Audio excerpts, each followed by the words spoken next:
Hello and welcome to Women Deliver Live. Here we are in this extraordinary hall called the Refueling Station with people from right around the world. More than 8,000 delegates from more than 165 countries. Women and men from all walks of life. I'm Lyse Doucet, I'm Canadian, and I'm the BBC's Chief International Correspondent. And it's a great pleasure to be here with someone I run into all over the world. Julie Gillard, who, of course, former Prime Minister of Australia, chair of the Global Partnership for Education, which underlines, of course, how much education matters, but also a new job at King's College in London, heading the Global Institute for Women's Leadership. Welcome to Women Deliver Live. Thank you very much. Great to be here, and I'm very much enjoying the conference and the buzz in the refueling station. Tell us about this buzz, because you go to a lot of conferences in a lot of places. Is there anything different about Women Deliver? There's a lot different about Women Deliver. I mean, size, scale, it's kind of epic, isn't it? You know, it's on a large canvas. But the other thing is that it's bringing women with interests in all areas and really looking to find the intersections and the partnerships. So for something that started with such a clear focus on women's health, on maternal mortality and infant health, to have broadened like this and to recognise that we actually can't get the health challenges resolved unless we're looking at a whole series of other areas. And of course, one of the big building blocks is girls' education.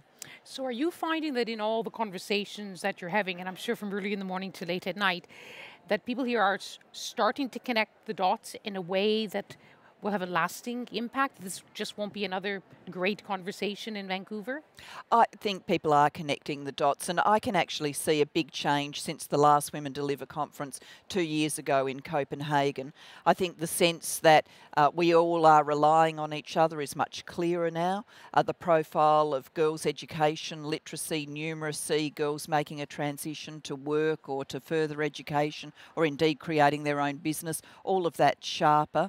And that means we're clearer about the best ways of putting things together. So how do we put nutrition and education together? You know, good nutritious meals at school. How do we put studies in women's entrepreneurship together with school education? How do we think about education for sexual health and reproductive rights? All of those conversations are being had right around us as we speak. And of course, so education is one of your big priorities, and as you say, it affects so many aspects of women's lives and of men's lives as well. We saw each other at the replenishment for the Global Partnership for Education, and that was supposed to be a statement in terms of financial contributions by the world's big donors that education matters. Are you seeing that continuing commitment? Because for all the goodwill here, education also needs finance to make it happen. Yes, it does. And Dakar, when we were there for the replenishment at the start of last year, was a fantastic moment for education globally. 2,000 people, you know, 2 leaders, President Macky Sall of Senegal on stage with President Macron of France, co-hosting and symbolising that spirit of partnership, which is all about the Global Partnership for Education way of working. And we've continued to fundraise since. On the day, $2.3 billion of donor funds were pledged. We're now at $2.5 billion.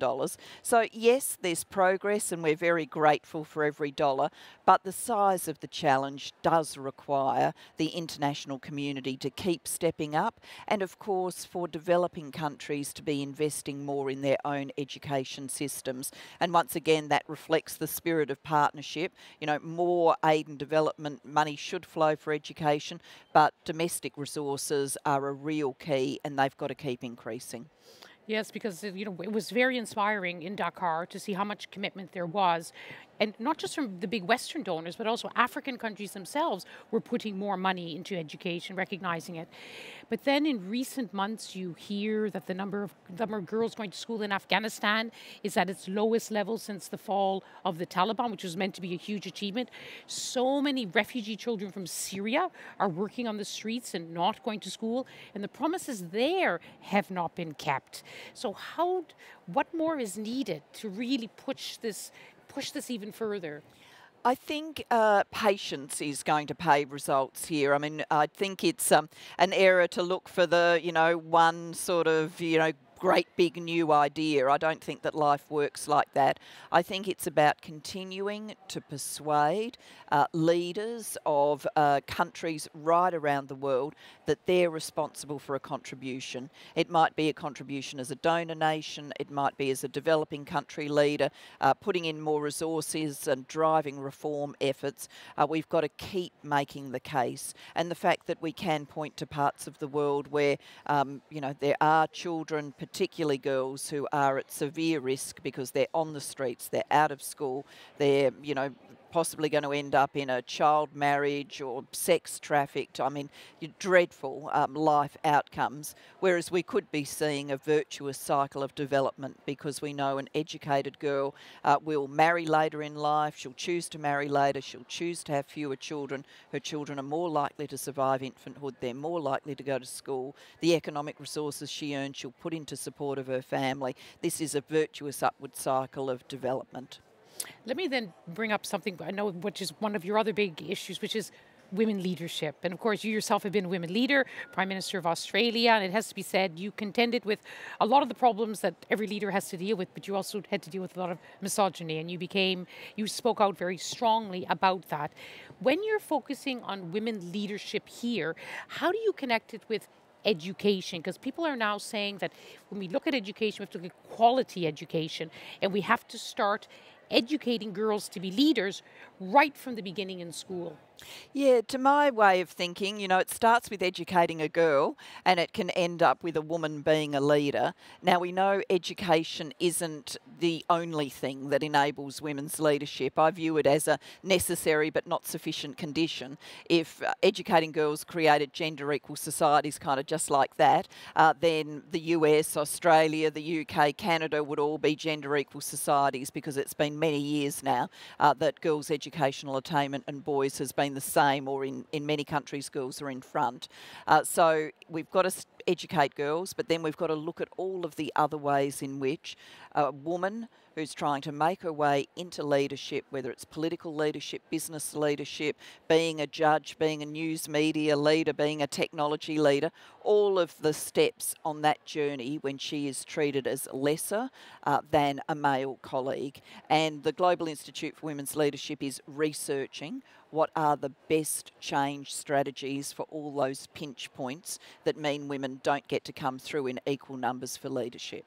Because someone was saying to me today that if gender justice is going to be achieved, it has to start in the way teachers are trained, the way the school books are written, getting right down to the very way that education is fashioned.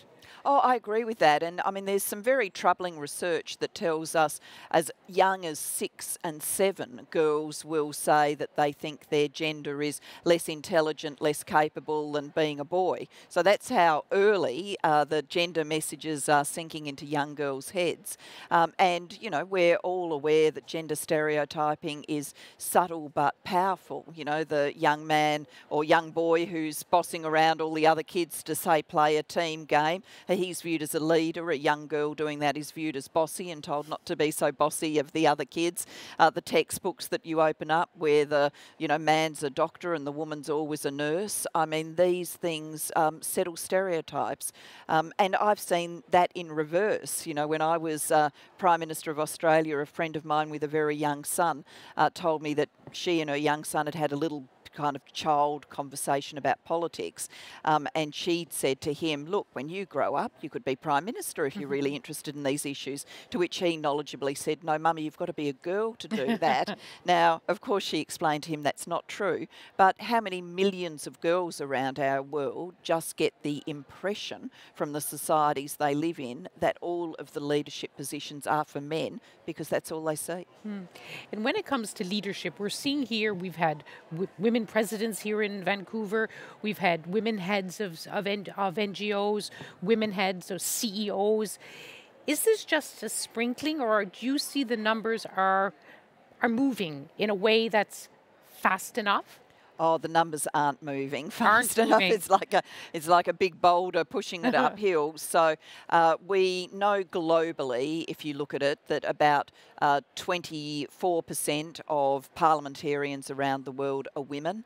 About 25% of senior managers in business are women. About 26% of news media leaders, 27% of judges, 15% of corporate boards, 9% of senior IT leaders. And the rate of change in those numbers is slow. For example, the number of senior managers has changed 1% in a decade. If we're looking at women who hold ministerial positions, so the higher level in their parliaments, that's changed 2% in a decade. And actually the number of female ICT leaders has gone backwards. So unless we are, driving the campaign and bringing more effective tools for change, I think many businesses are actually trying to be more gender equal places, but the truth is a lot of things people do are not effective. So we've got to be much sharper and clearer about what is the maximum impact, the biggest bang for the buck if people are prepared to invest in women's equality. And that's what the Global Institute for Women's Leadership is doing. But I remain very conscious all of that's theoretical unless we're educating girls, which is why I'm so passionate about the work of the Global Partnership for Education. But and I suppose for somebody who looks at it so closely, you're constantly reminded that it's not simply a question of more women putting their hands up and saying, yes, I will run for office, or yes, I want to try to get to senior management. There has to be such important structural changes for women to become CEOs. There's got to be better childcare, that men have to take more responsibility in the home. For women in politics, the nature of politics has to change. And I think many would say that politics is becoming even more toxic in a way that in some countries women wouldn't want to be a part of it. So these are almost generational changes or long-term changes?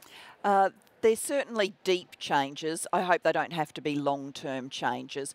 But you're right, the toxicity of the environment for women who step into the public square, whether that's in politics, being in the news media, you'd know all about this, or being a senior corporate leader. Social media, I think, has added a new dimension of toxicity, and the current very partisan and fevered pitch of politics. I mean, I come from Australian politics. It's always been a robust business, and I never shied away from that. But I think, around the world currently we're seeing even more partisanship than in the past. So all of these things do have to be worked through and addressed. But I'm at least optimistic that we've moved to the stage that we're talking about fixing the structures, where I think for a long period of time people were talking about fixing the women. If we could get women to be more confident, more ambitious, to lean in, all of that. And we've now moved to, well, really, it's not the women that are broken. There are problems in the system, whether it's the system of politics, the system of business and so on, that need to be addressed. But it's not also smooth and straightforward and in one direction, as we heard from Katja Iverson, the head of Women Deliver, at the opening, saying that there were forces pushing back in terms of, you see what's happening with the abortion laws in the United States, we see what's happening in some right-wing governments, that there's actually been a slide, and she said we cannot go back, but it underlines that this is a battle in some ways, in many ways. Yes, in many ways. A very good friend of mine says we want to smash that glass ceiling, but we need to do it while we're standing on a concrete floor. We can't be going backwards on the things that we think we've already achieved, and it is very disheartening to see some of the contemporary attacks on women's reproductive health, and that does just tell us that we've got to keep making sure we're investing in that concrete floor, that everything is an advance rather than getting pushed back. I think we've got to be making the case. A gender equal world is a better world for everyone. This isn't a, winner take all, zero sum game. There's only somehow so much power on the planet, and if women have a bit more, then men have a bit less. I actually think that this is an environment where we can say, well, wouldn't you as men want more options, more choices? And isn't that ultimately what a gender equal world is about? More options, more choices for everyone. And what are the highlights you'll take away when you leave here tomorrow, Julia? I'm going to take away quite a few highlights. I've been really impressed with some of the young people who are here. I've met quite a number of young Australians who are just doing amazing things.